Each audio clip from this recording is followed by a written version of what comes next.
Ladies and gentlemen, boys and girls, it's Diego. It's 11 o'clock in the morning, 11 a.m. Central Time, here in the Panhandle of Florida, close to Pensacola, north of Navarre Beach.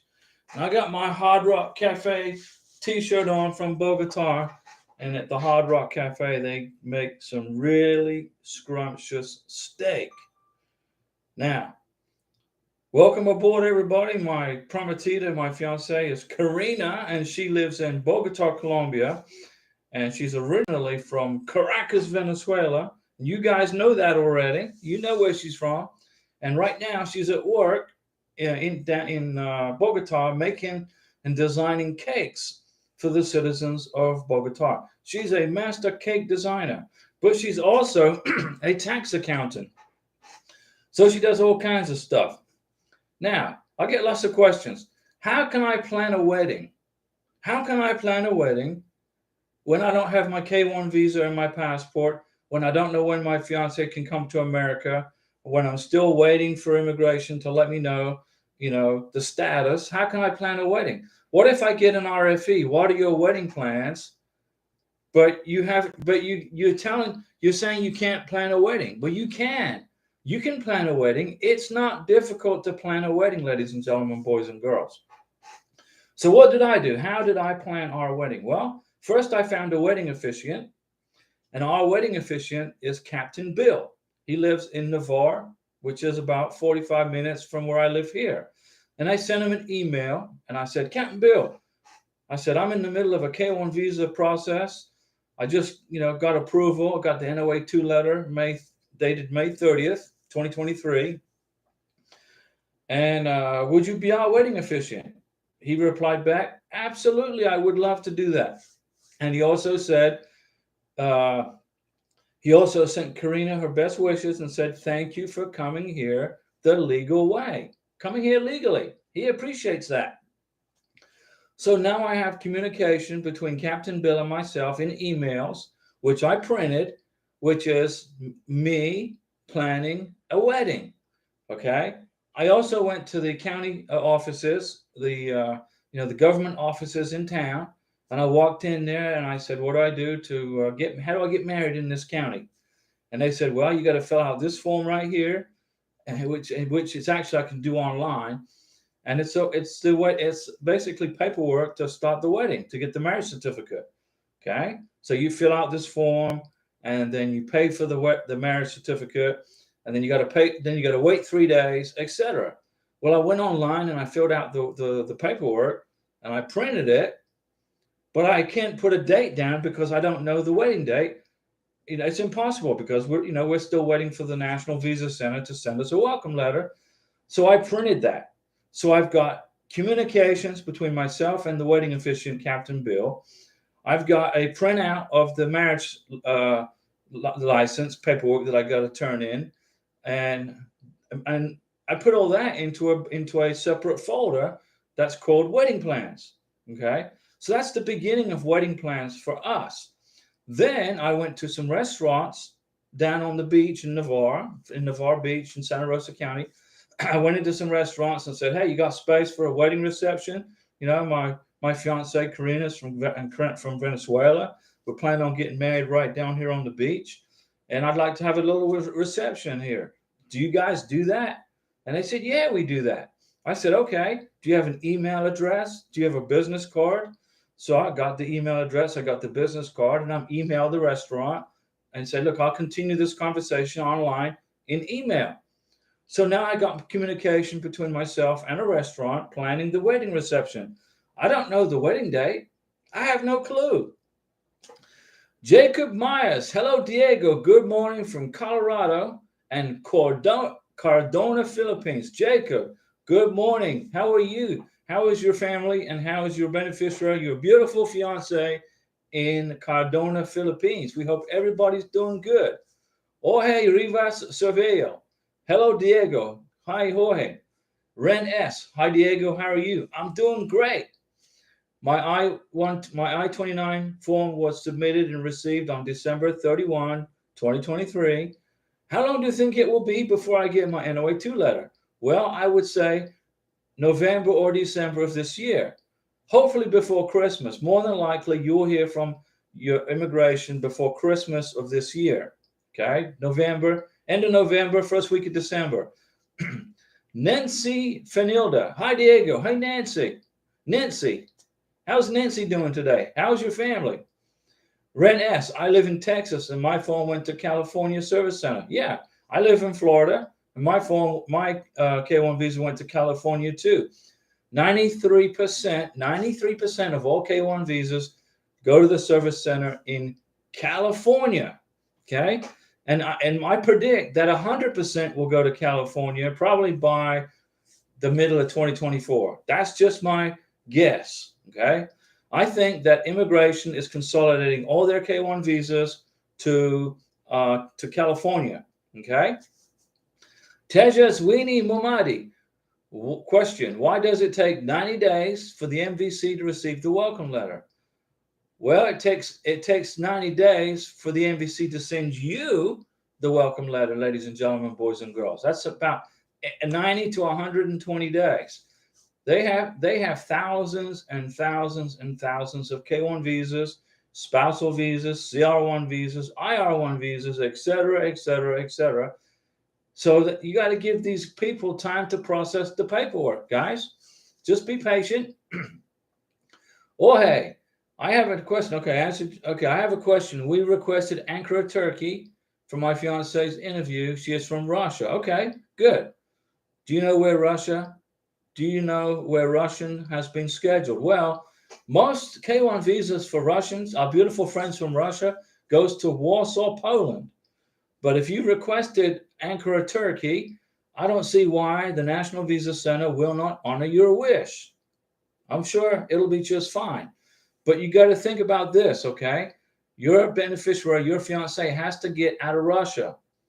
Once you get the welcome letter from the National Visa Center, they will tell you, which embassy that your fiance is going to have to go to the visa interview at. They'll let you know. And if it's Turkey, that's fine. But what you got to think about is how to get her out of Russia, and that's going to be with a Schengen visa. But Turkey, I don't know. I don't think you need a visa to leave Russia to enter Turkey. I don't think you need a visa to get into Turkey from Russia. I don't think so. Now, correct me if I'm wrong, but I'm usually not wrong. But I'm just giving you kind of an idea that it will be easier for her to leave Russia and go to Turkey than it would be for her to go to Poland. Nancy, still waiting for case number. Tejawini, it's too long. Well, this is a process we're all going through. It was our decision to file K1 visas, my decision, your decision, and we know getting into this, it's going to take a long time. So we just live with it and we go with it and we wait it out. That's it's a long time, sure, but we know that going in, okay? And so we got to prepare ourselves for the wait time. Ren S. I personally made pre-wedding invite cards, good, and actual wedding invites with the date of September 2024, even though I have no idea if my case will be approved. Even bought my wedding dress months ago. Good job, Ren S. Good job. Good wedding plans. Keep the receipt for the wedding dress. Keep the receipt. That's it. That's powerful evidence right there. Ren S. Took pictures of me in it at the shop and saved the receipts. Good job, Ren S. You are thinking like a patriot, like a true immigration officer. Jason Mabry, I planned our wedding by prepaying for our venue wedding package in the Ozark Mountains. Okay, that's a good idea. They sent me a gift certificate. That's good evidence right there. I will include the gift certificate in the interview documents. Include the copy. Get a copy, a certified copy of it. Don't use the original one, okay? Use a copy. Ren S. We didn't buy my fiance's wedding clothes or wedding rings yet. Just wanted to do both when he's in the U.S. with me. That's a good idea too. Ren S. My wedding will be a simple court marriage, so I don't have a venue. That's fine. Here's what I would do. I would email the courthouse where you're going to get married and contact the courthouse and say, hey, I got a question. What is the process to get married in this courthouse. What do I have to do?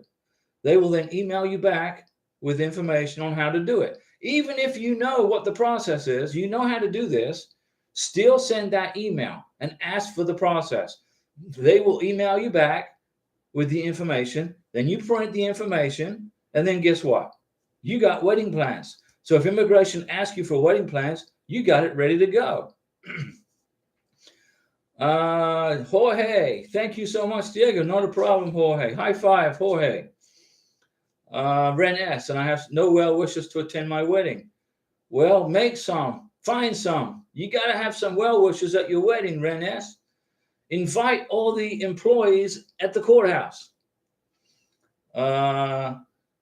So Ren S, so I didn't gather any courthouse info yet. Was going to do it when he comes here if visa approved. No, Ren S, you need to get that information now. Get it, not today. Today's Sunday. Tomorrow, Tuesday, Wednesday. Email the courthouse and ask them, what's the process to get married in this courthouse? They will email you back the information. You print that information. Those are considered wedding plans. So if immigration asks you for wedding plans, you got to print out right there. So get that information, okay? I mean, it's your decision. I'm not telling you what to do. I'm just trying to help you. I'm trying to prepare you. What if you get an RFE for wedding plans? What are your wedding plans? Immigration want to know what's your wedding plans. And you got no wedding plans. Okay, then you're up the creek without a paddle. Email the courthouse and ask them, what's the process? They'll reply back to you. Let's see. Jason Mabry, I am aware of the cost of the DS-160 medical exam, etc., but there is a fee for the actual embassy interview. Is there a fee? Yes, there is a visa fee. You pay the visa fee first. You create the SIAC account. You get your welcome letter. You create the SIAC account, the consular electronic account from the State Department, and then you pay the visa fee if you are in ready status. You got to be in ready status to do this. Pay the visa fee, fill out the DS-160, help your beneficiary, and schedule the interview. And the embassy will tell you how much the visa fee is. It's not that much money. It's got to be less than $250. My guess. I'll look it up. I'll make a video about it. Okay, so visa fees, video. I'll make a video about it. How much it costs. Nancy, how about if we ever refuse for tourist visa? Is it an impact for K1 visa? No. Nancy, a B2 tourist visa get denied every day. And to me, it's crazy, okay, because the United States government is throwing away billions of dollars in tourist money because they're denying tourist visas, okay? But I also understand why they're doing that, because lots of people abuse the tourist visa, come to America and stay, and they don't go back home. So I understand the reasoning behind why they do it, okay? But it's got absolutely nothing to do with your K1 visa, zero. It won't have effect on it at all. So relax, Nancy. Let's see here. Milet Chaka, it is only me, or is this how it's going to be? My RFE letter didn't come, was supposed to come on May 4th. Okay, well, you should be getting your RFE letter soon, Milet Chaka. Give immigration time to put it together and mail it to you. Okay, give them time, and then process the RFE letter, and then boom, wait for your visa approval. Teja Weenie Mumadi, can we book our appointment, or will the embassy tell my fiance when to attend? No, well, it depends on what embassy. Okay, the U.S. Embassy in Bogota, Colombia, I have to schedule the visa appointment, so I'm going to have to get on the computer day after day after day until I can find a spot, and then I schedule the interview. Okay, for your embassy, I don't know. You need to let me know which embassy. Also, my fiance did try to come here on a student F1 visa. Can this affect my K1 visa? Okay, if your fiance is under a K1 visa, okay, then the F1 visa will not be approved. You can only be under one visa at a time, okay? So your fiance needs to make up her mind. What she wants to do.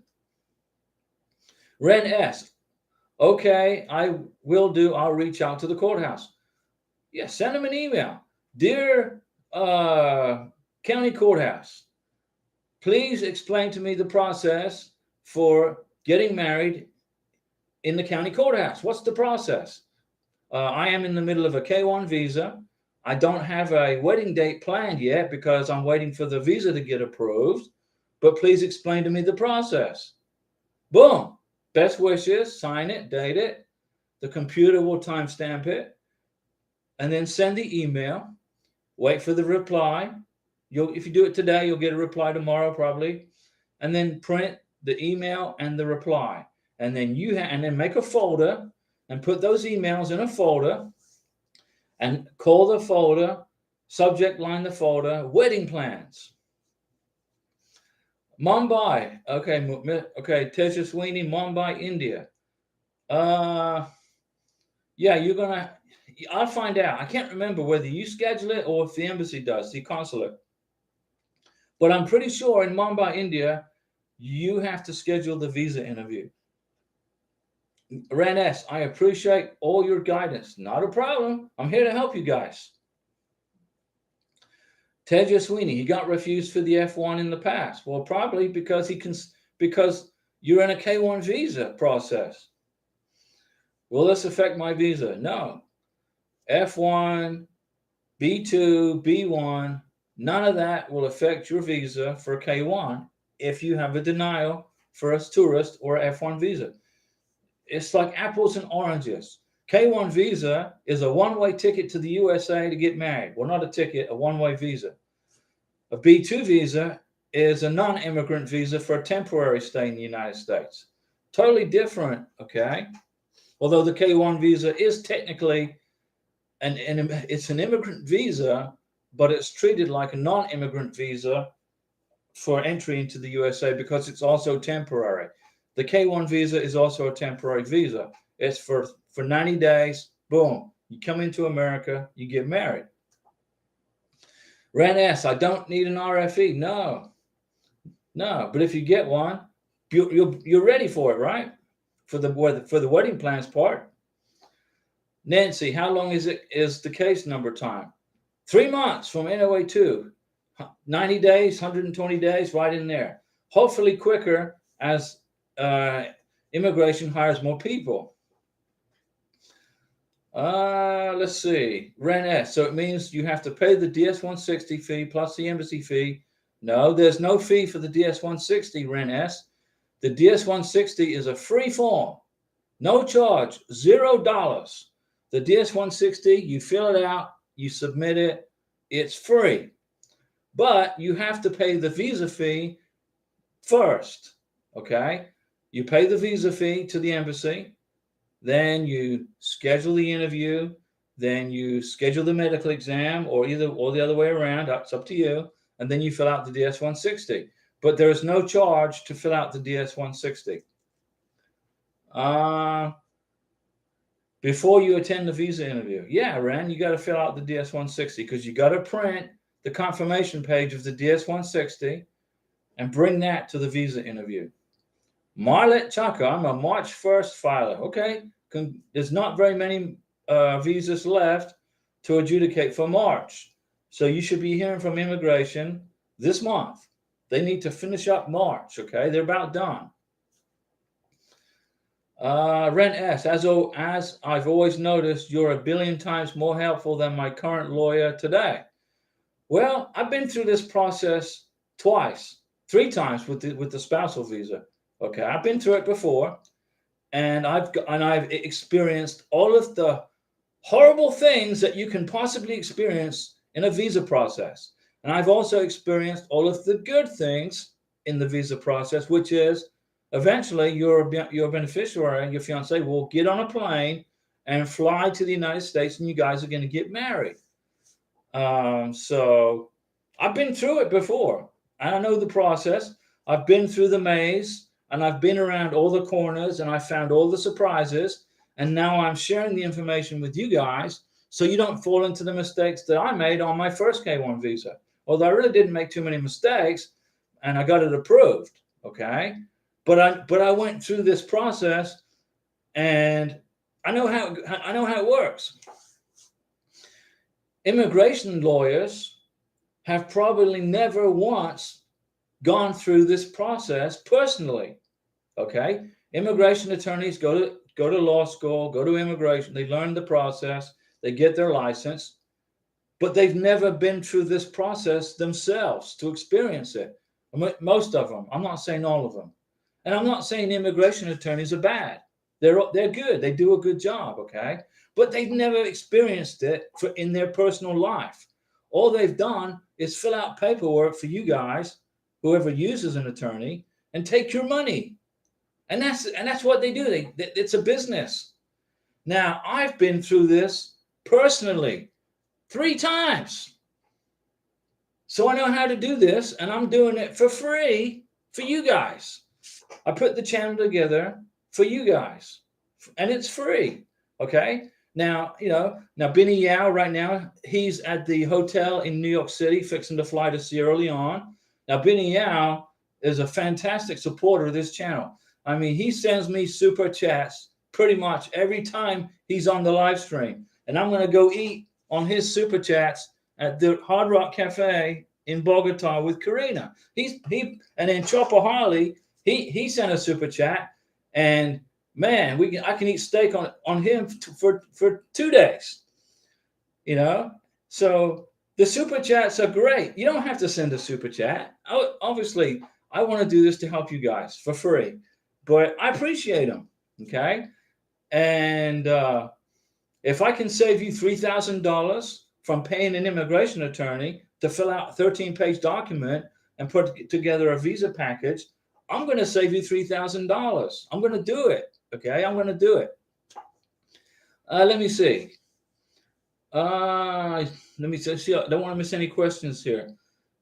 Actually, I care about all of our cases. Yeah, I care, Ran S. I care about you guys. I want to see you I want to see you happy. Bring your fiance to America and have a fantastic wedding, start a family, and start a new life here in America. Okay, you guys love each other. I want to help you because I've seen both sides of the coin. I went through it one time in 2016 and it didn't work out. That's tough. That's a tough thing to go through. It was a tough thing to go through. But now I've met Karina, my beautiful prometida. So I look, and Karina is my infinite love for eternity. I love her to death. I can't wait to get her here, and we can get married, and we're going to invite you guys to the wedding. Okay. So if something bad happens to you in your life, try not to ponder about it. If you get knocked down, stand up and keep going. Okay. Don't be a victim. Be a winner. Okay. And everybody on this channel is a winner, and you're all going to get your visas. Jason, will my fiance need the original NOA2 letter and original welcome letter from MVC? No, just a copy. Jason, just a copy. Get a certified copy. Bud Garcia, is there a charge for the declaration of financial support? Zero. The form I-134 is a free form, no charge. You fill it out, Mr. Sponsor, Miss Sponsor. You fill out the declaration of financial support, the most recent edition. If you need help filling out the declaration of financial support, I made a video about how to fill it out, and it's free. You fill it out. Don't make any mistakes, typos. You sign it, you date it, and you give it to the original to your beneficiary, and he or she brings that to the face-to-face visa interview, okay, with your tax returns, your tax transcripts, your 1040s, W-2s, 1099s. You got that? And Antonio, experience is the best teacher. You're right, Antonio. You are exactly right. I went through this process before. Okay, then I got punched in the gut, and I got stabbed in the back and punched in the gut. But did I stay down? No, I got back up. And now I found now beautiful Karina, my beautiful Prometida. She's from Venezuela. And man, it was a lot. It's a difficult process for me. Okay. Because number one, to get from Venezuela to Colombia. And in Colombia, I'm going to bring her here. We're going to get married. So it's a little bit more difficult, but it got approved. Andrea M, NOA 1, February 25th, 2022. We finally got our NOA 2.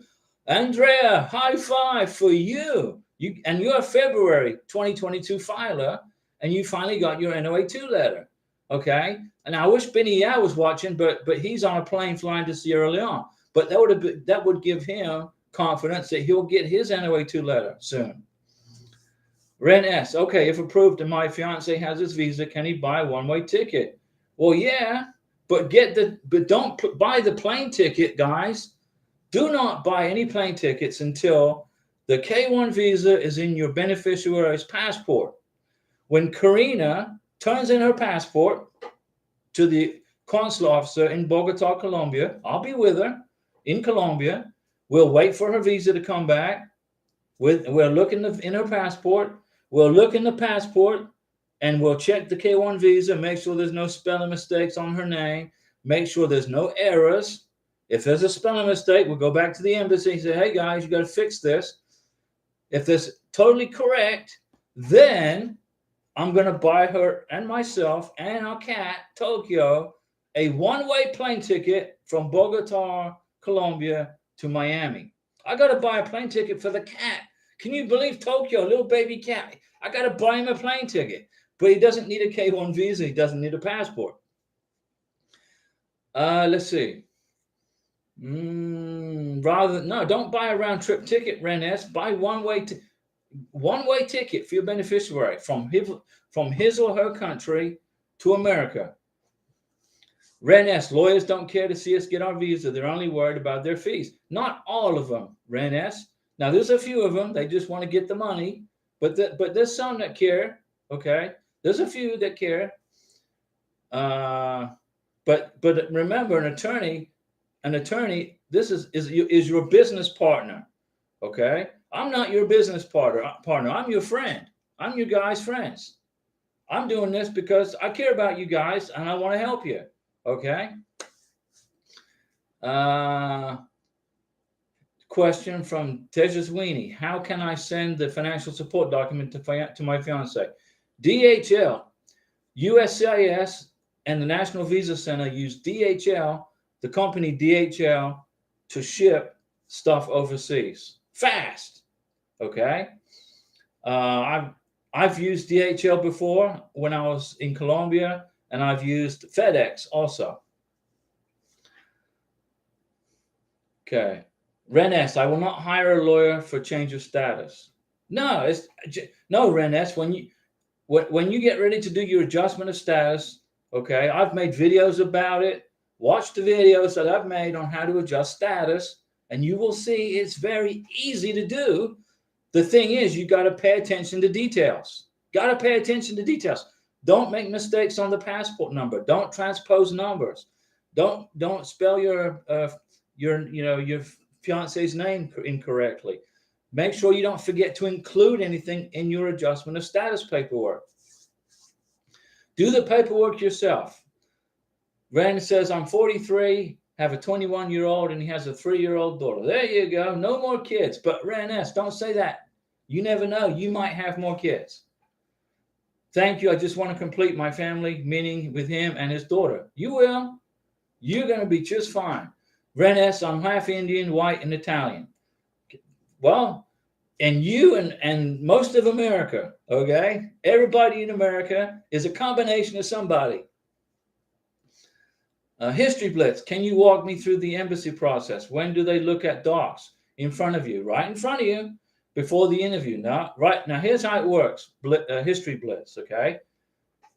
You got your interview date set for the embassy. You go through security. Leave your cell phone at home. Leave your laptop at home. Don't bring any of your if you bring a wallet or a purse, keep it to a minimum, okay? And then you're going to get your turn called because your name is going to be on a list at the gate to enter the embassy. Your name's going to be on the docket to enter the embassy. And you say, okay, the security officer's going to say, okay, your name is right here. Come on in. Okay. Then you wait for your turn. You go up to the glass window. You'll get maybe 4 or 5 questions. And the immigration officer is going to say, I need your tax transcript, last year's tax transcript. I need divorce decrees. I need the I-134.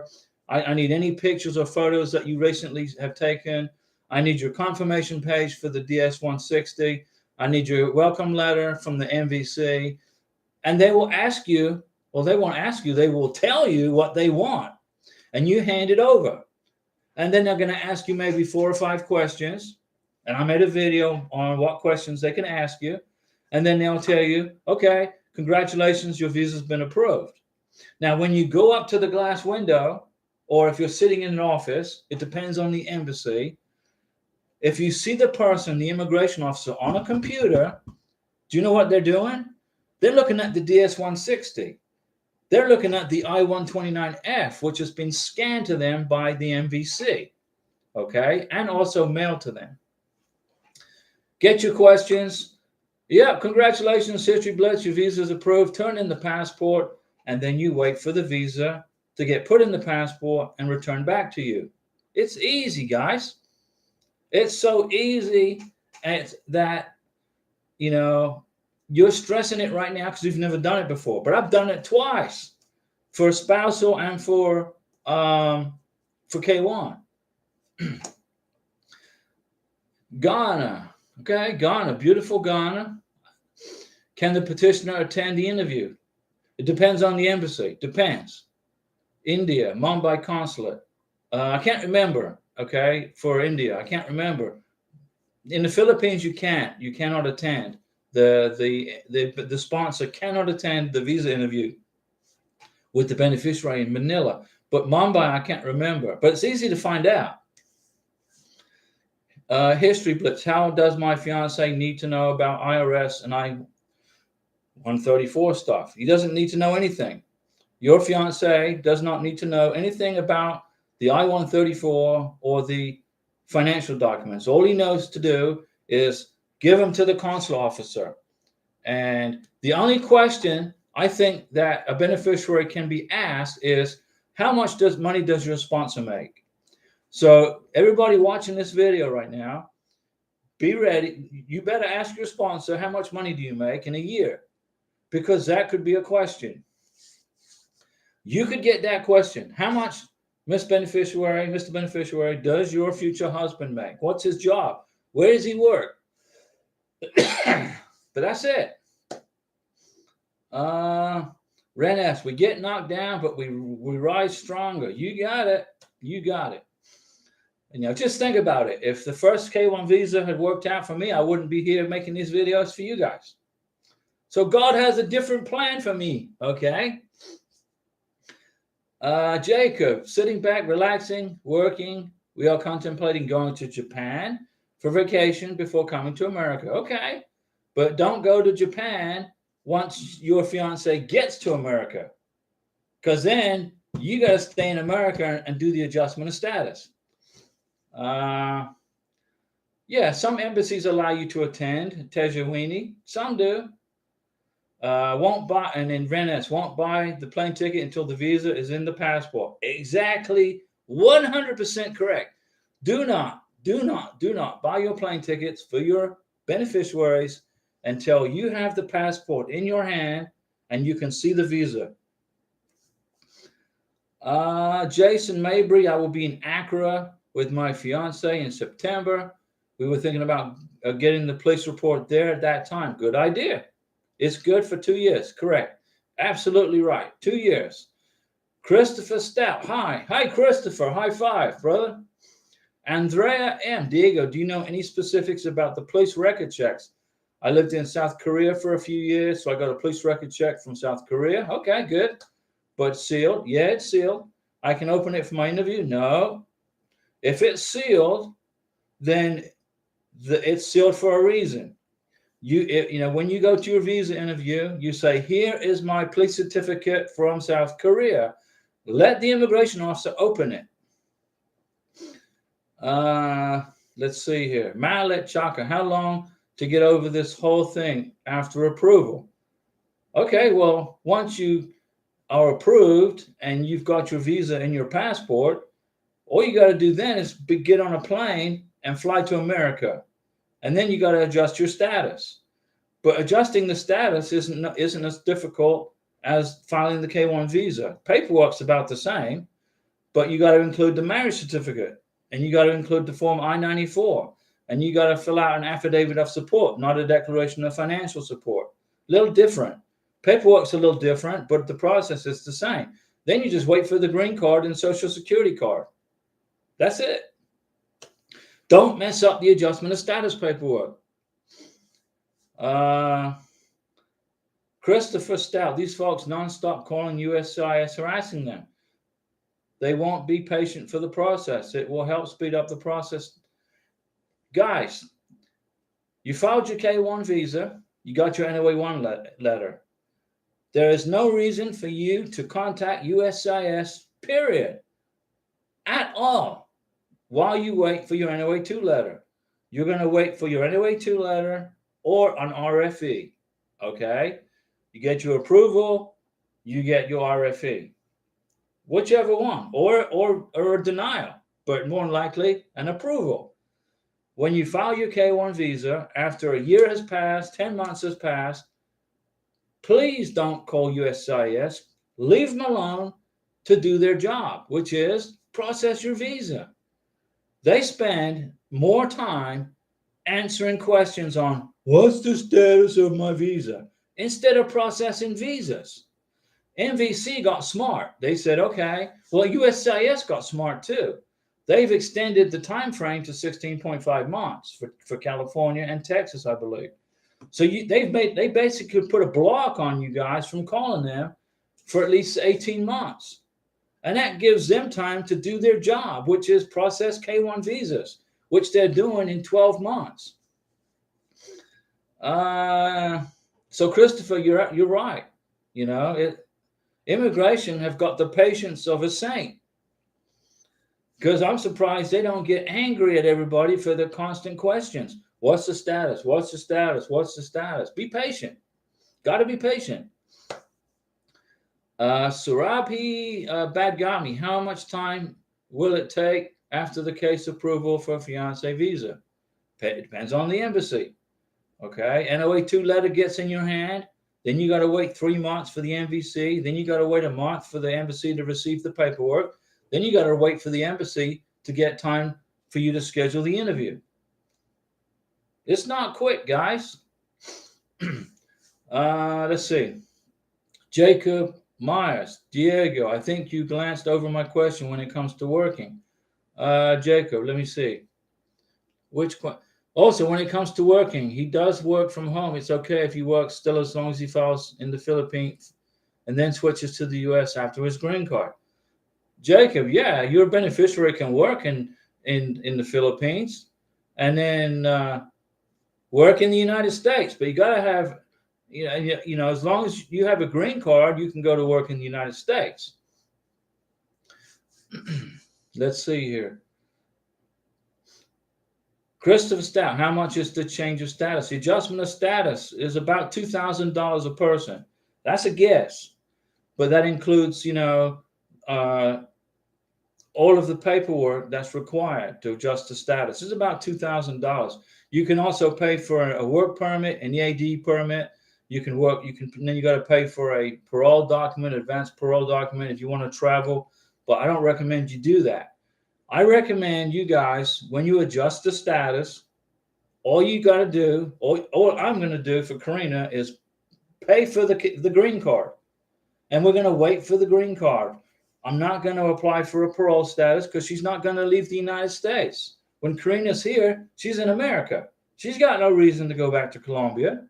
Not right now. So we're not going to apply for advanced parole. A work permit, EAD permit. No, I'm not going to pay for that. She doesn't want that. She just wants her green card. So we will wait for her green card to get here. then she'll go to work and do her thing. She's a capitalist. She's a conservative entrepreneur. She's going to start a business. And I predict she'll be a millionaire in 4 to 5 years. That's from her work ethic in Colombia. I've seen her work ethic in Colombia for the past 3 years. Okay, if she brings that work ethic to America, she'll be a millionaire in 3 years. And I'll help her. Let's see. Luna. Okay, Ren S. My 21-year-old son lives with me. Do you think the embassy during my fiance interview will ask questions about my son? Good. Sure. Possibility. Luna. Hello, Diego. Hola, Luna. It is important in the interview if the beneficiary have a job or profession in her country. No, it's not important. She can be a stay-at-home mom. She can be unemployed. She can be employed. She can be a fighter pilot. She could be a doctor, nurse, secretary. She could be a house painter. She could be anything she wants to be in her home country, because it's to immigration, they're looking at the sponsor. Remember, the beneficiary is going to get married to the American, and the American is going to be responsible for him or her when he or she gets to America. Everything's on the sponsor. The I-134, Declaration of Financial Support, is all about the sponsor. So if you have a career, Luna, I think you're in Colombia. Am I remember? If I'm right, aren't you in Colombia? It's important to have a career and be busy and stay busy. Okay, and you can bring all your knowledge to America. Karina's going to bring all of her tax accounting knowledge and her baking skills to America and use that for her benefit. So whatever skills you have, Miss Beneficiary, Mr. Beneficiary, bring him to the USA, and then when you get your green card, use it. Let's see here. So Ren S, you could get questions at the interview about the 21-year-old. Jason Mabry, once the K1 is approved, how long does my fiance have to come to the USA? Once the K1 is approved, you got 6 months to use that visa from the date of your medical exam. So when your beneficiary has her medical exam or his medical exam, the clock will start for when the K1 visa expires. Okay? Christopher Stout, high five, super chat. Thank you, Christopher. Thank you, Christopher. We appreciate you. That's very generous of you. Thank you so much. Let's see here. So you got, Jason, you got 6 months from the date of the medical exam to use the K1 visa. Okay. If you don't use it in that 6 months, you will be denied entry into the United States, or your beneficiary will. So you got to get her on a plane. When Karina's visa is approved, when her visa is approved, it's going to be probably close to December, right in there, when she gets her passport. We'll stick around and have one more Christmas in Colombia with the family. All her brothers live in Colombia. They live in Brazil too, and Argentina, and Peru, and Chile. They all live everywhere but Venezuela. I think only her mom and dad live in Venezuela. But we'll celebrate Christmas and then come to America. Ren S, I also added family photos of my parents and son. Okay, that's good. And everybody knows about your engagement. That's good. Immigration want to know that. Everybody on the planet knows about you guys all getting married to an American or a foreign national. Will that help? Yeah, absolutely. Let's see. Jacob, I'm confused. I went back to listen over what you said about working, so that because he works from home. He can work from home. He's in the Philippines. He can work from anywhere in the world. Yeah, he can work. Yeah, I can. Sure. So he can still work when he's in the U.S. Yeah, he can work when he's in the U.S., but he's going to he's not working for America. He's working for his foreign country. So he's going to still have to pay taxes on his income on his globally mobile job. Okay, but if he wants to work in the United States with a U.S. company, an American company, he's got to have a green card and a social security number. Okay. Then Jacob, then we just switch taxes when he gets the green card. Well, yeah, exactly. You got it. Then you file taxes in America from the green card. That's correct. So then all the income that he makes when he gets his green card and social security card will have to be declared to the US government on his income taxes. File jointly. Jason, in the I-129F, I said, my fiance has not worked in the last 5 years. Okay. She works from home doing fashion design. That's good, but not on a payroll. No problem. Should we keep quiet about her work at the interview? No, you've already included it in your I-129F. Okay. Or you just put not worked. Okay. So you said, okay. So you put not worked. If you put in the I-129F, okay, she doesn't work, then she won't get a question on what do you do? What job do you have? They won't ask her that question because you already told immigration she doesn't work. So why would they ask her the question, what do you do? You know, they trust you. You signed the form I-129F, okay? But if they ask her, do you have a job? Have you done anything while you've been here in your country? Then say, yeah, I do fashion design from home. It's okay, no problem. USCIS, when you fill out the DS-160, okay, they're going to ask you questions in that form. What is the education level of your beneficiary? Miss Beneficiary, do you have any college? What is your job? Where have you worked for the last? Have you traveled abroad? They're going to ask you all these questions in the DS-160. So whatever you put in the DS-160, this is where the consular officer is going to decide whether to give your beneficiary a K-1 visa or not. Okay? They're going to ask you questions like, have you been a member of the Communist Party? Have you ever been a member of a terrorist group? Things like that. Those are questions on the DS-160. And if you are filling out a DS-160 for a 1-year-old child or an 18-year-old child, you have to answer all the questions on the DS-160. So if you get a question on the DS-160, which you will, and you have a 1-year-old on a K-2 visa derivative, the question will be, has your child been a member of the Communist Party? Even if the child is 1 year old. You're going to put no, right? Right. Okay. It's easy, guys. I'll help you get through it. Antonio, included money transfers from Remitly. Okay, that's good. In our K1 packet, you think they care about that? Yes, they care. Yeah, if you have proven that you have provided financial support, Antonio, to your fiance, that's very powerful. And you need to include that information when you adjust your status for the green card also, okay? Financial support is a very important part of this process. Remember, immigration want to know two things. Are you guys in a real relationship? You guys want to get married, right? And two, can you afford to take care of your beneficiary? Do you have the financial ability to take care of her or him? Two things. Relationship, is it real? Okay, you submit all this evidence that the relationship is real.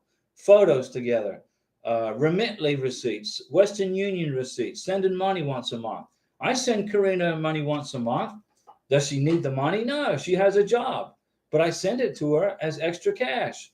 And I keep all the Western Union receipts that are back there in the bedroom. Every time I send it, Western Union prints a long slip of paper like this long, and then I cut it in half. I tape it on a white piece of paper. I tape it on a piece of paper like that.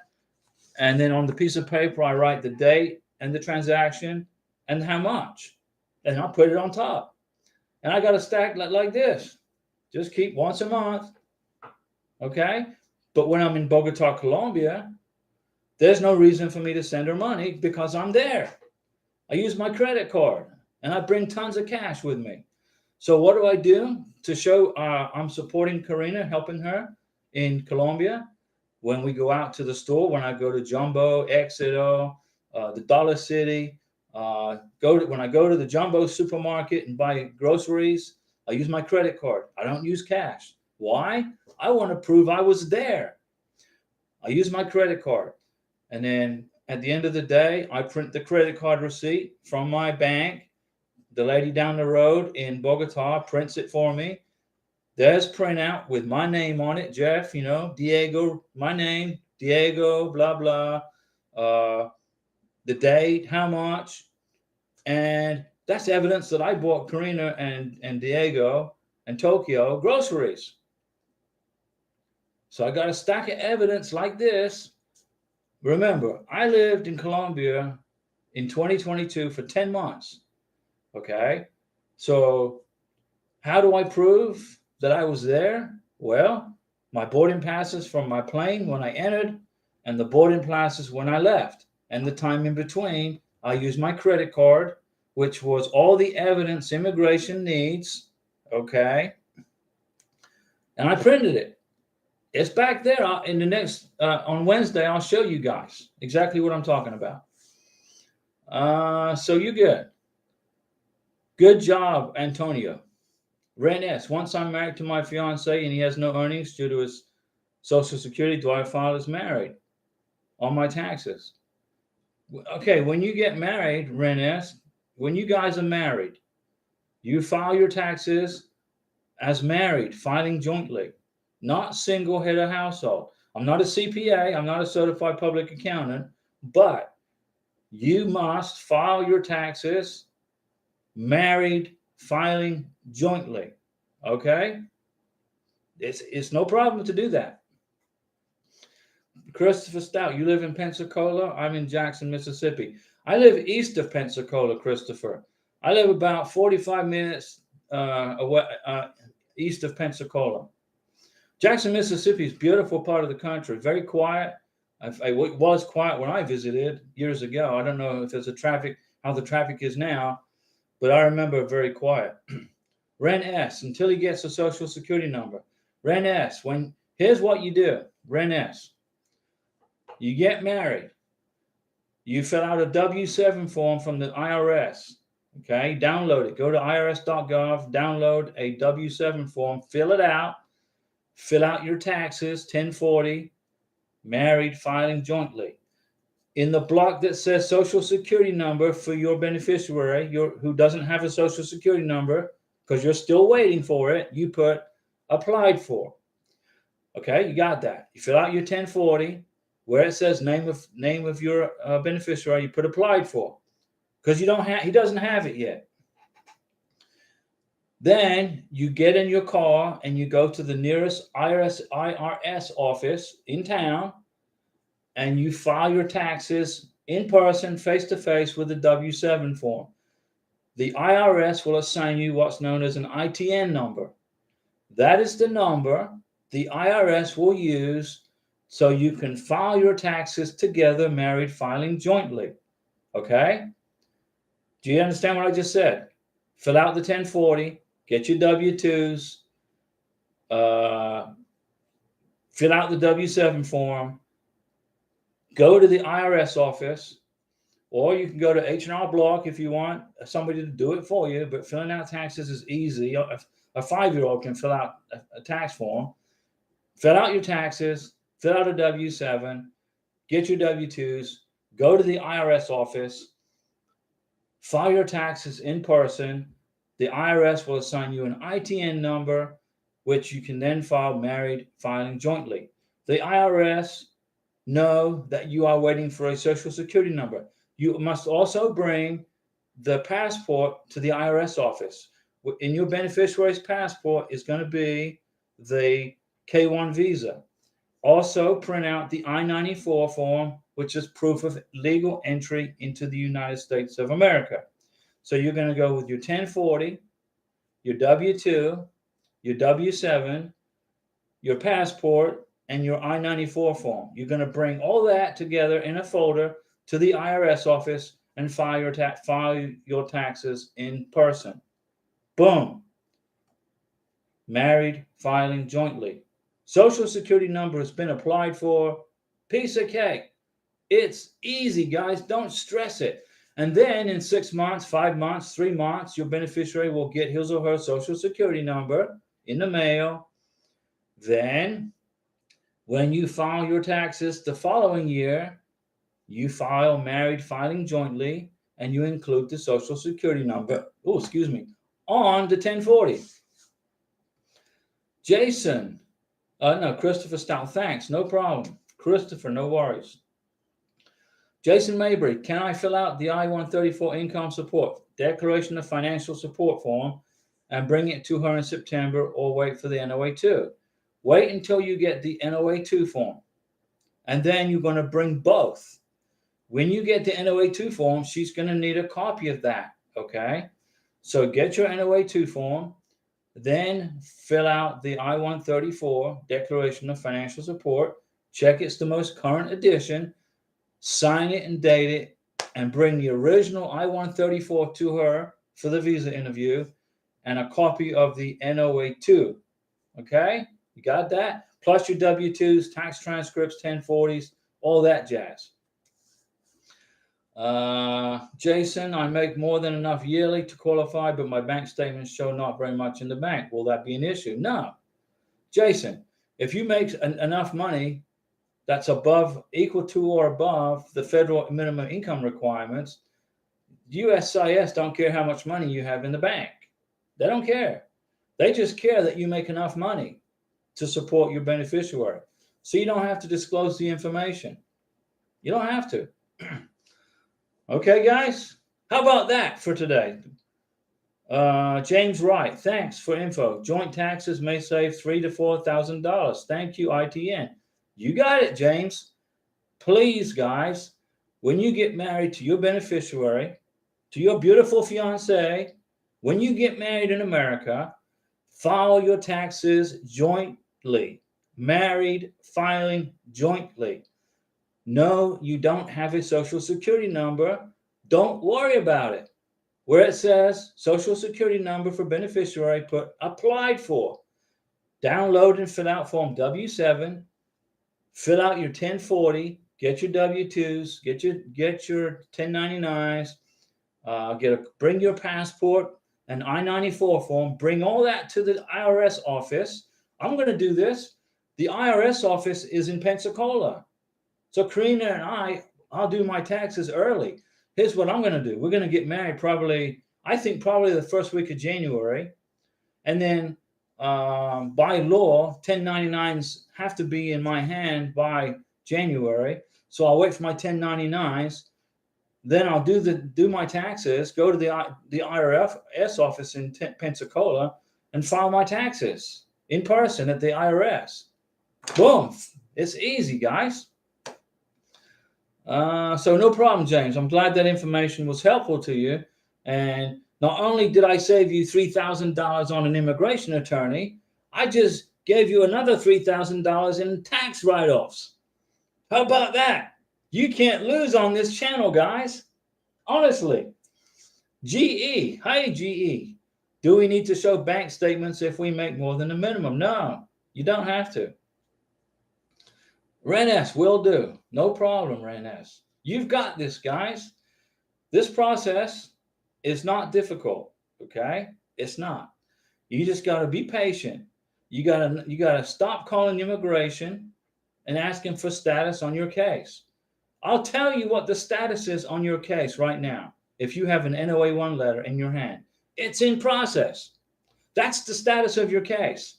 Whether you have been waiting since January, February, March, April, May, June, the status of your case is in process. Wait for your NOA2 letter, okay? And Antonio, one more question. My fiance has a 3-year-old daughter. We included her on the application. That's required. Congressional law requires that you do that. But we did not send a copy of her birth certificate. I'm pretty sure they will ask for it. Yeah, they'll ask for it at the embassy interview. When you go to the embassy interview, when your fiance goes to the visa interview, make sure that you get a copy of your fiance's birth certificate translated into English, and your stepdaughter, soon to be stepdaughter's birth certificate translated into English. And you got to bring the original birth certificates. Immigration, the consular officer will not keep the original birth certificates. They'll look at it, but you got to make a copy, Bring certified copies and the originals. Okay. Hannah. GE, thanks. No problem, GE. Hannah, if the beneficiary has been refused in the past a tourist visa to the USA many times before meeting his fiancée, will it be affected on him obtaining a K1 at the interview stage? No, zero. A tourist visa is a B2 visa. It's got nothing to do with a K1 visa, okay? He or she can be denied 100 times the tourist visa, but that's got nothing to do with getting married and moving to the United States on a K1. Nothing to do at all. The only way your K1 visa will be denied at the embassy interview if you don't qualify for the benefit, which means you're not properly divorced. You didn't bring the documents immigration asked for. You've never met each other face to face in the past 2 years. All that kind of stuff. Okay? If you qualify for the benefit, and if you don't act like a total idiot at the embassy interview, like you're all scared and you're like a little scaredy cat, the immigration officer will give you your K1 visa. Well, you won't give it to you. You earned it. You earned it.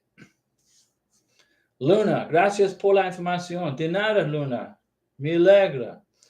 And gracias para preguntas. No problem para mí. Yo respondo tu preguntas. Es no problem para mí, Luna. Me alegra. Yo recuerdo tú vive en Bogotá, Colombia. En Colombia no recuerdo. Luna, tú en Colombia? No, en mi mente sí. Renes, thanks again for all your knowledge during my K1 journey. Renes, I'm going to pull you over this K1 visa line and get your K1 visa in your passport for your beneficiary. You're going to do this. I'm not going to let any of you guys fail. The only way you can fail this is if you don't qualify for the visa. And if you don't listen to some of my advice. All I can do is give you advice and then you act upon it. Okay? GE. Tengo pregunta. Yo tengo another question. Does it matter when we enter for marital status on DS-160? Does it matter what we enter for marital status? Should we select single? Yes. Or select other? No. Single or divorced, not other. No. Single. If you put other engaged, the immigration officer might think you guys got married. Right? Don't put that thought in his head or her head. Single. Divorced, widowed, not other. GE, another question. Okay. Single. Renes, the waiting is so hard and hurtful just as the distance of being apart. Renes, it's part of the deal. We all signed our names on I-129Fs, right? We all put our names and dates to that form. And we all sent it to the lockbox in Dallas. And we all got our NOA-1 letters. And now what?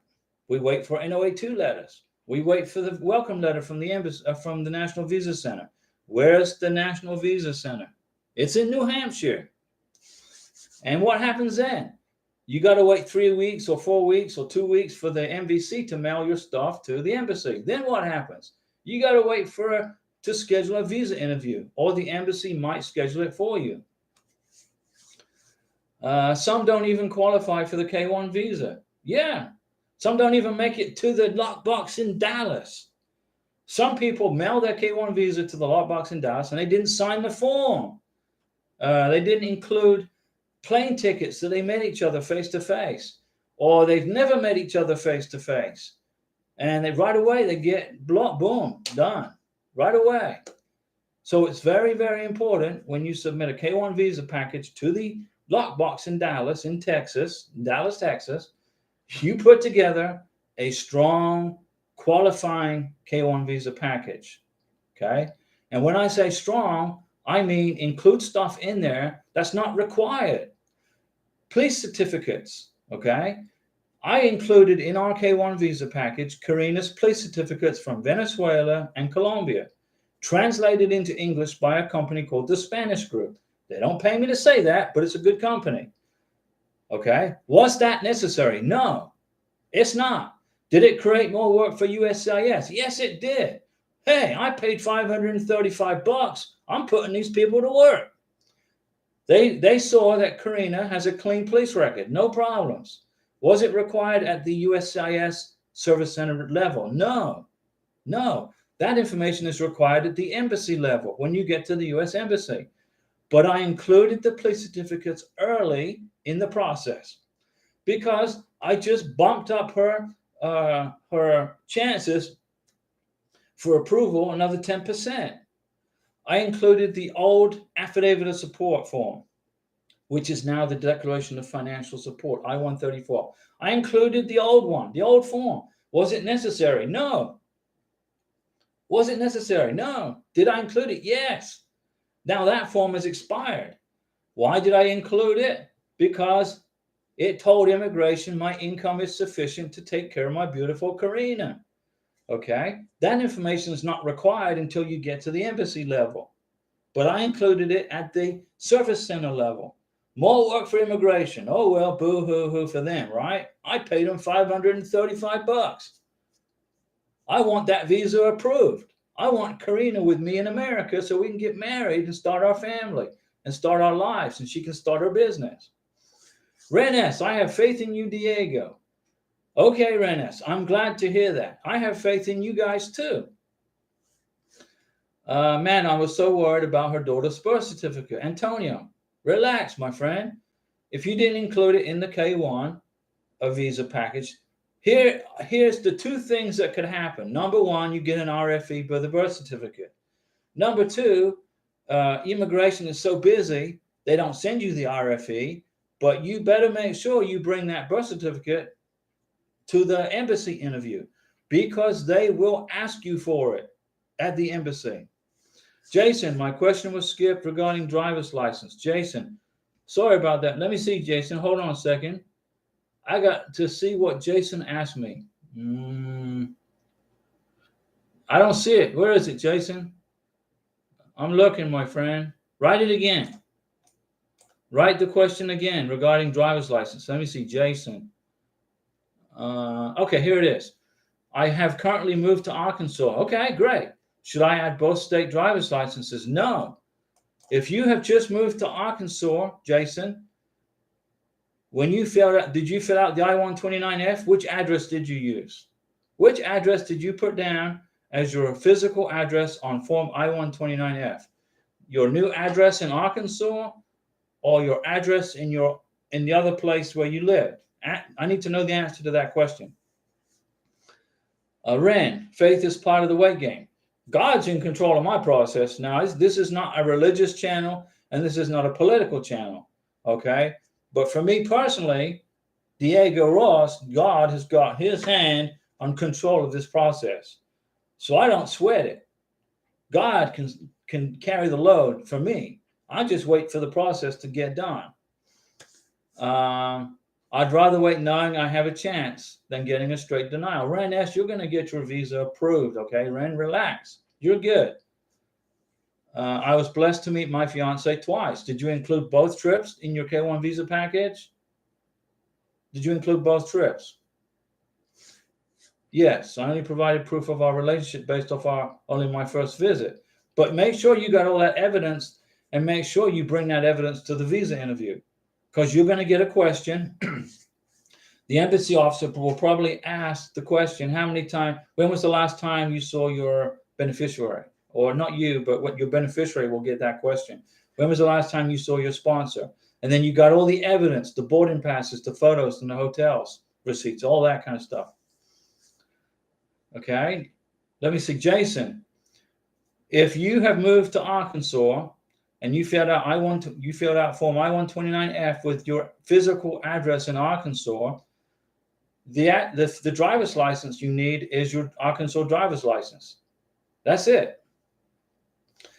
But if you lived in, when you filed your I-129F, you would have included your driver's license from the other place you lived at. If you got a new driver's license, that's no big deal. It's okay. You update all that information on the DS-160. Let me see. Ren will use during his next step. Yeah. History blitz. What if I've seen my fiance constantly? How do I answer the question? How many times have you seen him? Constantly. History blitz. Constantly. I've seen him constantly. All the time. Boom. Hannah. Is it necessary to include the birth certificate of the beneficiary with the application I-129F? Yes, I would. Include it, yes. With the translation by a certified translator. Definitely. Include it. Is it necessary? I don't think so, but include it. Ren S. And during the interview, I will print out new pics and send it to him and the lawyer. There you go. New pictures. And remember, guys, when you are taking pictures together, make sure you're with the family, with the friends. You know, you got to be with a group of people and then identify on the photograph who's in the picture. You know, this is Diego, this is Karina, this is Wendy, Karina's friend, this is Kelly, this is the owner of the store that Karina works in, this is you know, this person here, this is her brother, this is her brother, this is her brother. Boom. What date was the picture taken? Oh, it's taken July 5th, 2022. Where was the picture taken? Oh, it was taken at Karina's place of work on Calle XX in Bogota. Okay, Jason. So you hold on a second, Jason. History blitz. GE. I'm still struggling with the I-134 assets section. So it's okay to leave the assets blank if you meet the minimum income requirements. Yeah, you can do that. You can leave it blank. If you meet the minimum income requirements, you don't have to include your assets. But I would include them anyway. It just strengthens your package for the face-to-face visa interview. Don't struggle with the I-134. It's an easy form to fill out. It's easy. Here's what you do so you don't struggle anymore. Include your assets, okay? Include them. History blitz. Does a co-sponsor need a birth certificate submission? No. History blitz. Well, the co-sponsor has to be a U.S. citizen, okay, for K1. So you got to prove U.S. citizenship. So that can be a copy of his or her passport and or long form birth certificate. So yes, use the birth certificate to prove citizenship or the passport. Jason, I filed using my Texas address. Okay, so you're good. Did you change your address with immigration, telling them where you live in Arkansas? Did you file an address change online?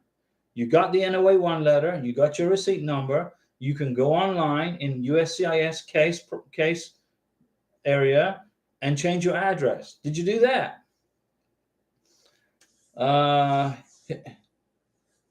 History blitz. Once my fiance moves to the U.S., can we change address from the original forms? Well, only if you move.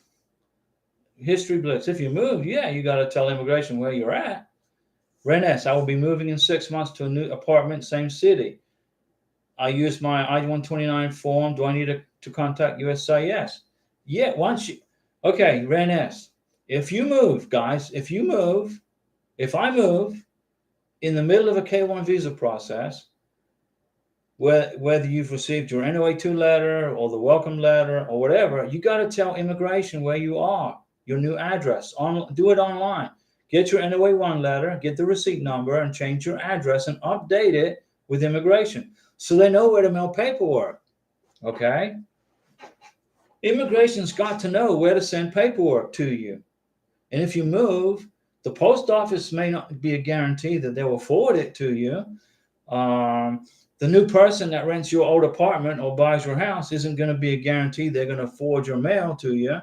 You got to tell immigration. And it's okay, Ren S, if you couldn't add proof of your second trip. Don't worry about it. Bring that proof to the embassy interview.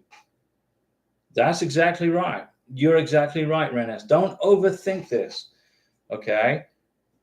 You will be, if you have make sure you have the evidence and you include that evidence with the visa interview.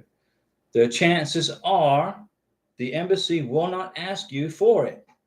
The chances are you'll get 5 questions and your visa approved in 5 minutes. and that's it. But if they ask you for when was the last time you were with your sponsor, your beneficiary, when was the last time you guys were together, say, well, it was on this time. Do you have any evidence of that? Boom, there you go. Tina, hi Diego. I do not have any assets. However, based on my latest tax transcript, my gross income meets the poverty guidelines. Is this sufficient? Thank you. Well, are you exactly on the poverty guidelines? Are you exactly qualifying on the line? Are you right on the line? And if you are right on the line, I would recommend getting, and you don't have any assets, I would get a co-sponsor. Okay. Now, are you on the line at 100% or 125% of the minimum income requirements? You got to be 100% for the embassy interview, and then you got to be at 125% for the adjustment of status. History Blitz, can the co-sponsor be a green card holder? Yeah, sure. As long as they domiciled in the United States. Sure. They got to be domiciled in the United States to be, or a U.S. citizen or a green card holder. Yeah, absolutely. But they got to be in America. They can't live outside of the United States. Antonio, can the beneficiary work as soon as he or she receives the green card? Absolutely. Put her to work. Get her to work. Tina, it's above the line, 100%. Okay, how do you look at 125%? How does it look for 125%? Because if you are not at 100%, you're good. You'll get through the green card. You'll get through the embassy interview, and you'll get your visa, and everything's good. But when you adjust the status to green card, you're going to have to be at 125% above the line. Okay. If you're not, then you're going to need a sponsor. Okay, or use your assets. Jason, yes, I did a change of address online through USCIS. Jason, you're good. Good job. Did you get a response back from immigration saying they received your change of address? Did they notify you? I got it. Also, make sure you notify the post office and the person that now lives in your old house, okay, or apartment. Give them $10, buy them lunch, and ask them to forward you any of your mail that comes to this apartment or house. Okay? They might get it. Immigration may mess up. So that's just my opinion. Immigration won't mess up. But cover that base. Okay? If I move from here, I'll notify immigration. I'll notify the post office. And the person who buys this house, I'll give them $50 for a dinner date and ask them to look out for my mail from immigration. Christopher Stout, sorry, I am back. I was doing Uber rides. Hey, Christopher, welcome back. How was the Uber ride? I hope you made lots of money. Come on. If you got to go and do your day job, you go right ahead, okay? Don't lose money because of me. Antonio, my fiance wants to work as soon as she comes back. Come here. As soon as she gets to America. She doesn't want to sit around the house every day while I work. Well, that's good. You've already got her mind in the mindset of being a capitalist. America is a capitalist country, guys. The harder you work, the more money you make, and the more successful you become, and the luckier you get. You know, you got a choice in America. If you don't want to work, you don't have to. But the government's not going to take care of you if you're here. Your sponsor is going to be responsible. Remember, Mr. Sponsor, Miss Sponsor, when you sign the adjustment of status form, okay, for the green card, you're going to sign a contract with the U.S. government that you are going to be responsible for your beneficiary. Okay, so let's suppose you guys get married. Now, this doesn't pertain to anybody in this group. This is not pertaining to any of you guys. This is just what could happen. Let's suppose somebody comes to America and she marries her American citizen husband and they get married, okay? And after a year, it doesn't work out. It doesn't work out and you get divorced. That's fine. You can do that. But here's the deal. Mr. Sponsor, Miss Sponsor, you are still financially responsible for your ex-wife or ex-husband, even though you guys are divorced. Well, what if she marries another American citizen? We get a divorce and she marries a new guy. Guess what? You are still responsible financially for your ex-wife or ex-husband. For how long? This is the process. Either for 10 years of Social Security credits. So your ex-wife or husband has to work for 10 years and get Social Security credit for 10 years. Then you're no longer responsible financially. Either he or she becomes a U.S. citizen, then you're no longer responsible to her or him. Or she leaves the country and returns back to his or her home country. Then you're no longer responsible. But if you get married, guys, somebody gets married, then you get a divorce after a year, after 2 years, you are still responsible financially for your beneficiary, Mr. Sponsor, Miss Sponsor, financially. And the U.S. government can sue you for damages and monetary recovery if, let's suppose, your ex-wife or ex-husband goes on welfare, gets government assistance. Guess who's going to get the bill?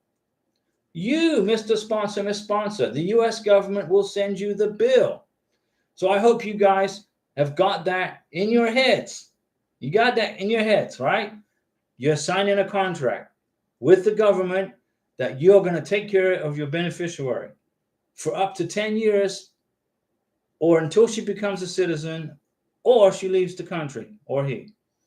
Diego, can you please read my question about the pick? Okay, Ren S. Hold on. Ren S., you asked me a million questions, Ren. Repeat the question, Ren. You've got like a million questions up here. Pics from the second trip. You're gonna bring your pictures, Ren, to the visa interview for the second trip, and that's gonna help. That will be evidence that you guys were together for a second time. Tina, in the adjustment of status, my income reaches the 125% level. Will it be okay? You're good. Okay, as long as it's 125%, you're good. Or higher. Antonio, do you know anything about dual citizenship? Okay, your beneficiary becomes an American citizen. The U.S. government does not make you renounce the citizenship of your home country. Okay, now when Karina becomes an American citizen, she will be given a choice. Do you want to renounce Venezuelan citizenship, or do you want to just keep American citizenship? Well, that's up to Karina. But she I believe, is not going to be interested in being party to a communist country unless that changes, because she can't stand communism or stuff like that. She can't stand it.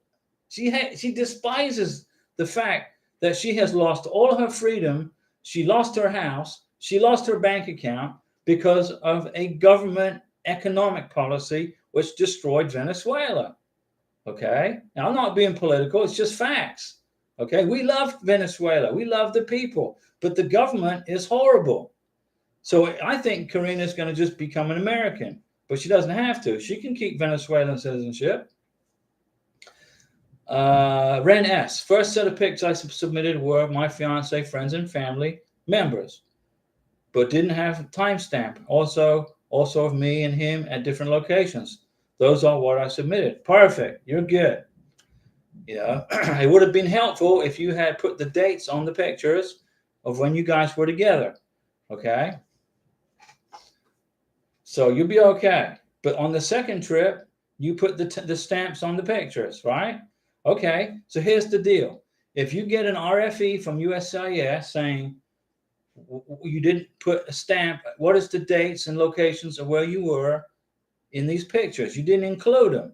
Where were you? When was this? You have your second picture batch as backup to cover the RFE. So you got it covered on the RFE if you get it, and you've got it covered for the embassy interview if you don't get it. So you're good. You're perfect. You had a car accident on the very first day. He picked you up from the airport. Well, sorry, that's terrible news. That's not good to hear. Can those new pics help him during the visa interview? Yes. Ren S. I said that. Listen to me. I already said that. Relax, Ren S. Ren S, you need to lay down, put on a video, watch a movie, and relax. You guys are good. You're perfect. You're good. If you get an RFE, you got it covered. If you don't get an RFE, if you get a question at the embassy about pictures, you got it covered. You're good. Okay, guys, what else we got? Did you all learn stuff here today? Did you learn some new stuff today that you didn't know yesterday? That's the goal. Okay? It is important that you guys learn and learn and learn. Ren S, why are you stressed out? Ren S, why? Why are you stressed? Why?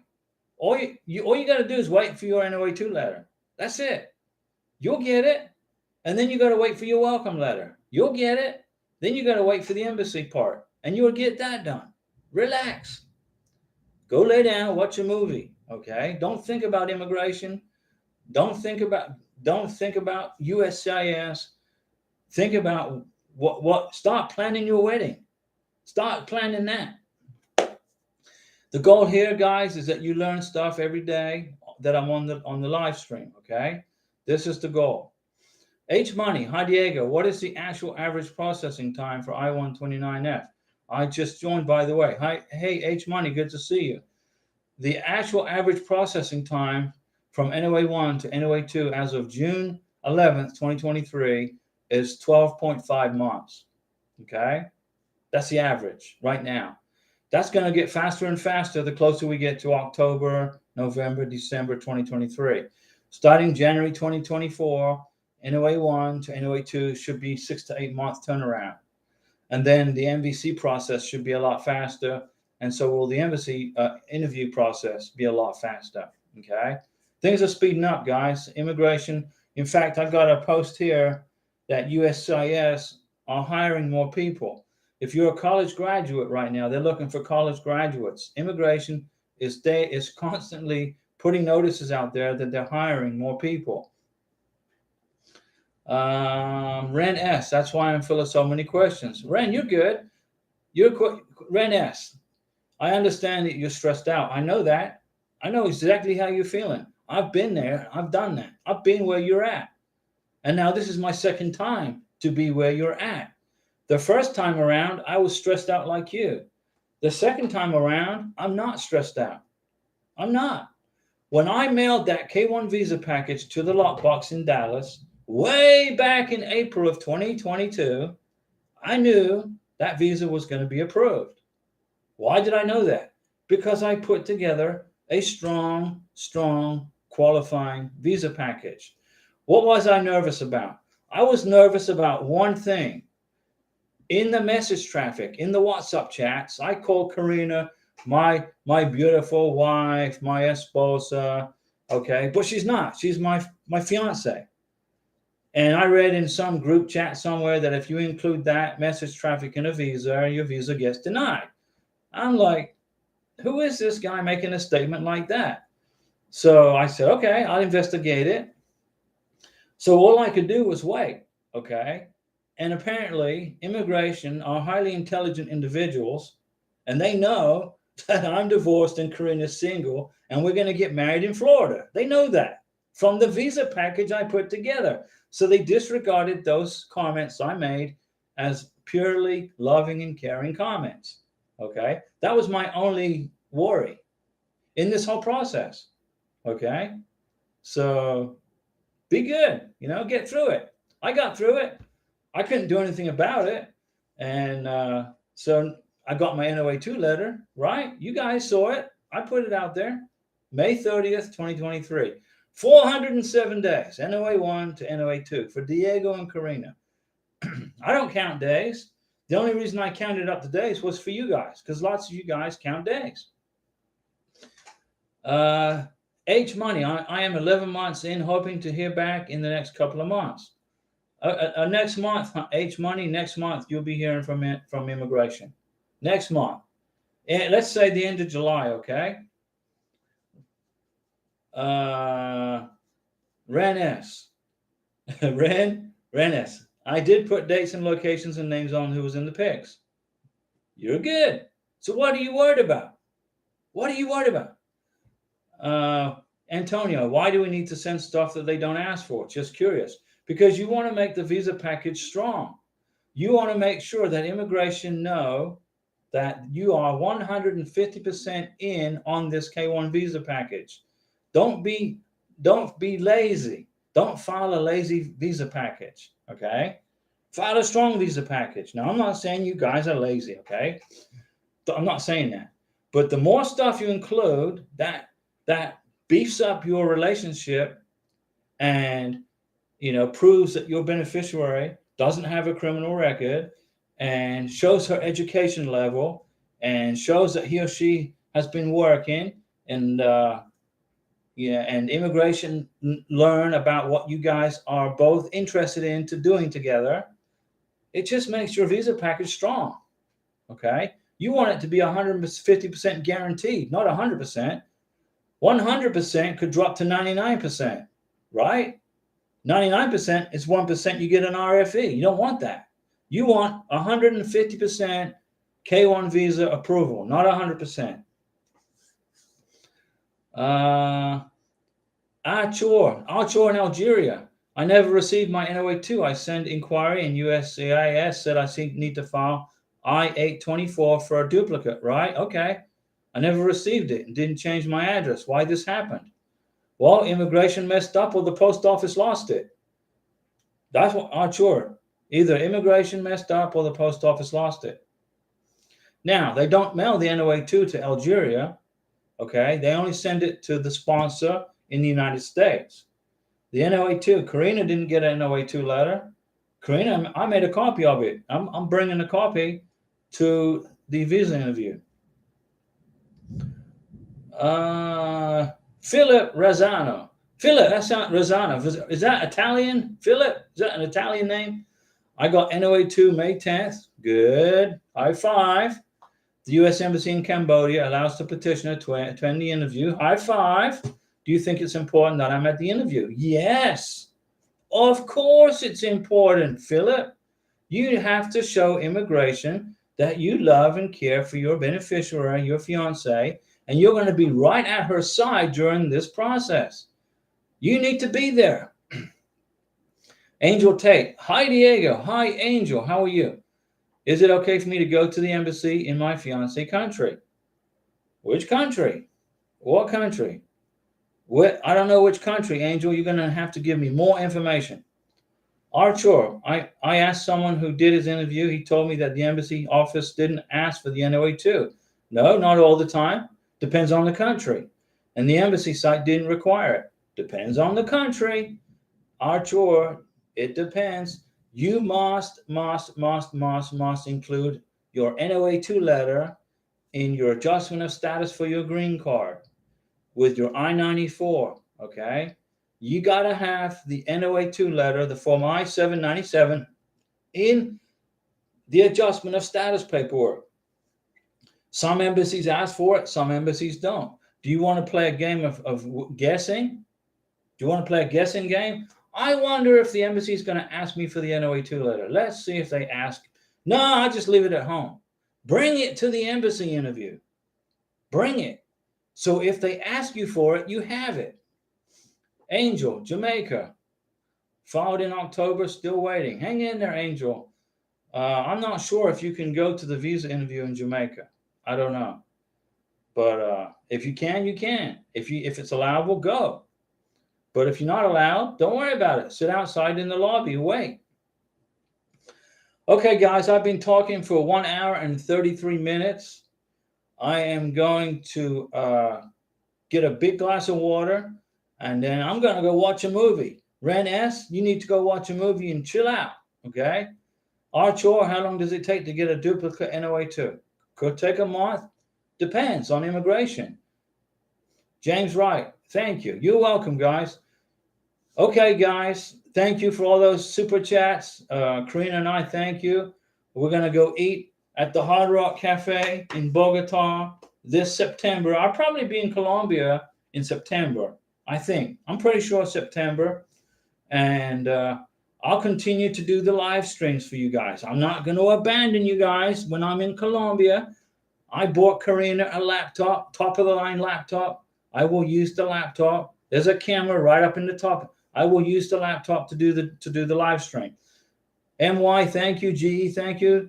Tina, thank you. Diego, Achor, thank you. Antonio, LOL. Thank you guys for watching. See you on Wednesday. H Money, thank you.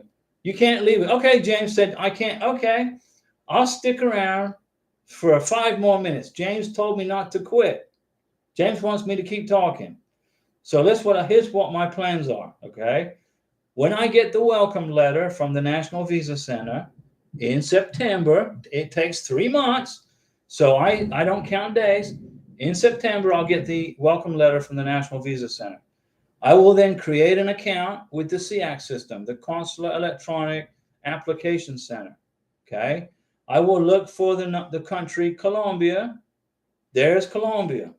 Boom, I click on Colombia. I create a password and account, okay? Then I'm gonna wait 2 or 3 weeks for the ready status. So from when I get the welcome letter from the National Visa Center in September, it's going to take about 3 weeks for the embassy to receive the K1 visa package from the National Visa Center. When they get it, depending on how busy they are, I don't think they're flojo. I don't think they're lazy. They'll process it pretty quick. Then I'll get the ready status. Then once I get the ready status, I will pay the visa fee, fill out the DS-160 and help Karina because she doesn't speak English. So I'll help her with the form. Schedule the visa interview, okay? Once I've got all that done, you guys are going to be with me as I go through that process. Every time I accomplish something in our visa process, I'm going to make a video about it and explain exactly what it is I did so you guys can learn from it, okay? So I scheduled the visa interview in Bogota, Colombia. I print the confirmation page for the visa interview confirmation. I print the confirmation page for the DS-160.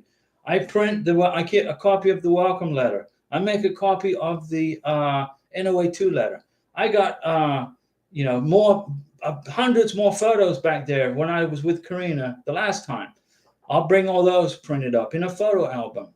Let me see here. Then I'm going to buy a plane ticket one way to Bogota. I'll arrive in Bogota, Colombia. Immigration will say, Senor Diego, ¿por qué? Why are you here on a one-way ticket? When's your return flight?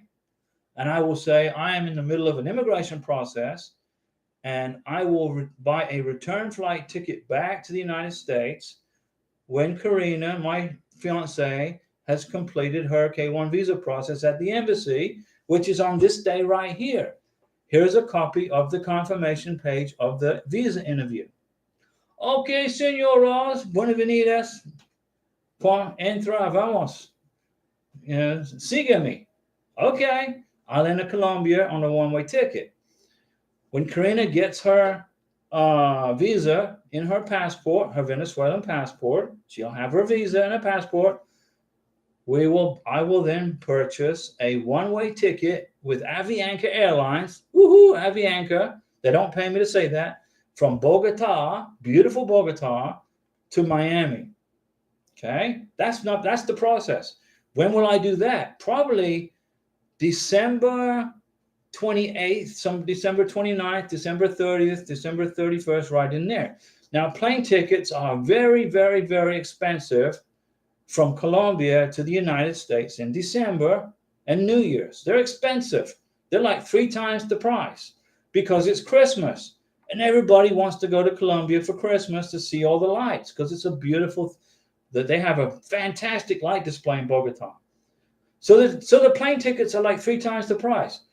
But oh well, that's the process I'm in. Okay?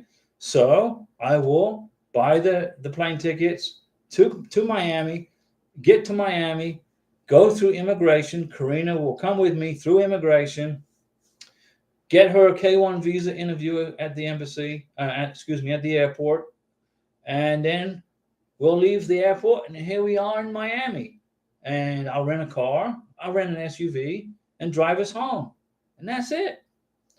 Okay, guys, I give you my story, and I will see you guys on Wednesday at 5 p.m. Central Time for the next live stream. Mose Soena, hi, buddy. I'm fixing to check out, and we will see you Wednesday. Thanks for watching, guys. And Ren S, please go lay down and take a nap. Watch a movie. All right, don't let immigration stress you out, please. Okay. See you later, guys. Thank you, Joe, also.